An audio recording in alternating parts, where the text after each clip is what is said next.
Good morning.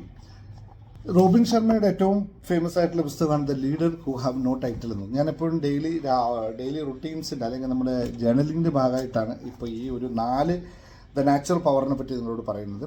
1, 2 മുമ്പത്തെ വീഡിയോയിൽ പറഞ്ഞിട്ടുണ്ട്. അത് താഴെ ഞാൻ പിൻ ചെയ്ത് വെച്ചിട്ട് നിങ്ങൾക്ക് നോക്കിയാൽ കാണാവുന്നതാണ്. I am a leader with no title എന്ന് ഞാൻ തന്നെ എന്നെ തന്നെ പരിചയപ്പെടാം ഇത് പറഞ്ഞു. കാരണം വെച്ചാൽ എനിക്ക് ടൈറ്റിലല്ല വിഷയം, നമുക്ക് മറ്റുള്ളവരെ ഇൻഫ്ലുവൻസ് ചെയ്യാൻ പറ്റുന്നുണ്ട്, ഇൻസ്പയർ ചെയ്യാൻ പറ്റുന്നുണ്ട്. That's enough for me.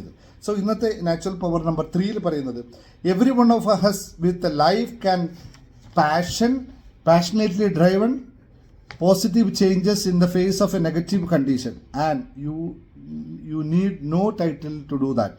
നമുക്കൊരു നെഗറ്റീവായ സർക്കംസ്റ്റാൻസസ് നമ്മളൊരു പാഷനേറ്റീവായ കാര്യമാണെങ്കിൽ നമ്മളതിനെ പോസിറ്റീവായിട്ട് തന്നെ കാണും അല്ലേ. ഏത് നെഗറ്റീവ് സിറ്റുവേഷൻസ് വന്നു കഴിഞ്ഞാലും when you have a passion to do that, നമുക്ക് അതിനോട് നമുക്ക് ചെയ്യാനുള്ള ആ കാര്യത്തെ പറ്റിയിട്ട് അതീവമായിട്ടുള്ള ഒരു താല്പര്യമുണ്ടെങ്കിൽ നമുക്ക് ആ സിറ്റുവേഷൻ നെഗറ്റീവാണോ പോസിറ്റീവാണോ എന്ന് നോക്കാറുണ്ടോ? നമ്മളത് ചെയ്ത് തന്നെ പോകും അല്ലേ. വളരെ കൃത്യമാണ്. ഒരു എക്സാമ്പിൾ പറയാം. ഇപ്പോൾ നിങ്ങളൊരു സെയിൽസ്മാനാണ് അല്ലെങ്കിൽ really you are a entrepreneur but you are a born and salesman എന്ന് കരുതിക്കോ.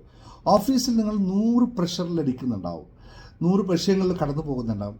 പക്ഷെ ഒരു യഥാർത്ഥ ക്ലയൻറ്റ്, ഒരു കസ്റ്റമർ നിങ്ങളുടെ മുമ്പിൽ വന്നു കഴിഞ്ഞാൽ നിങ്ങൾ ഈ പ്രോബ്ലത്തിൽ പിടിച്ചു നിൽക്കുമോ? ആ കസ്റ്റമർ എങ്ങനെയെങ്കിലും ടാക്കിലാക്കാൻ വേണ്ടി നോക്കുമോ? Comment below your answer. നിങ്ങൾ എന്ത് വിഷയം ഉണ്ടായാലും കസ്റ്റമർ അവോയ്ഡ് ചെയ്യോ അല്ല വിഷയത്തിന് മുകളിൽ നോക്കും. അതാണ് ആക്ച്വലി ദ സെയിൽസ്. നിങ്ങളൊരു പാഷൻ ആണെങ്കിൽ മാത്രമേ ഈ ചോദ്യത്തിന് ഇതുള്ളൂ. പാഷനാണെങ്കിൽ നമ്മളൊക്കെ ചെയ്ത് എന്ത് സാഹചര്യമാണ് കസ്റ്റമർ ഫസ്റ്റ്. അയാൾ എങ്ങനെയെങ്കിലും നമ്മൾ ആ പറഞ്ഞ സാധനം ആ പ്രൊഡക്റ്റ് നമ്മൾ സെല്ല് ചെയ്ത് കാശ് മേടിക്കുക എന്നുള്ള ഒറ്റ സിറ്റുവേഷൻ ആയിക്കൊണ്ടില്ല. Because I am an passionate salesman. എനിക്ക് ഏറ്റവും ഇമ്പോർട്ടൻ്റ് അതാണ്. അപ്പോൾ ഞാൻ ഈ പറഞ്ഞ നാച്ചുറൽ നമ്പർ 4 വളരെ റിലവൻ്റ് ആയിട്ട് തോന്നി.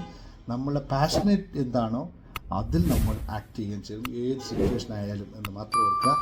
ഈ നാച്ചുറൽ നമ്പർ 4 ഒന്ന് പ്രാക്ടീസ് ചെയ്യുക. Thank you very much. Will see you next time with another video.